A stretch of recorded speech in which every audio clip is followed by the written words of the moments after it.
How to add debit card to Chime account. Hi everyone, welcome to the channel. This is Rose and without further ado, let's get into the video. First launch a browser and you need to search for chime.com. Press enter, then you will land on official interface of Chime.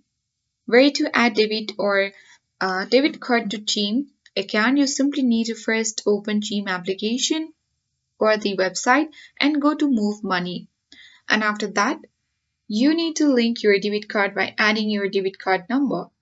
You can even request a new Chime card by opening the Chime application, visiting www.chime.com. Then you can tap in the Replace My Card button in the card setting of Chime application. So Chime's debit card is linked to your checking account, so purchases made with the card are deducted from your checking account. You can control your debit card security from the Chime application as well.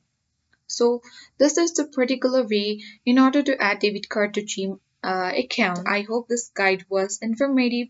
If it was, then do like, share, comment, and don't forget to subscribe. Thank you for watching and see you in the next video.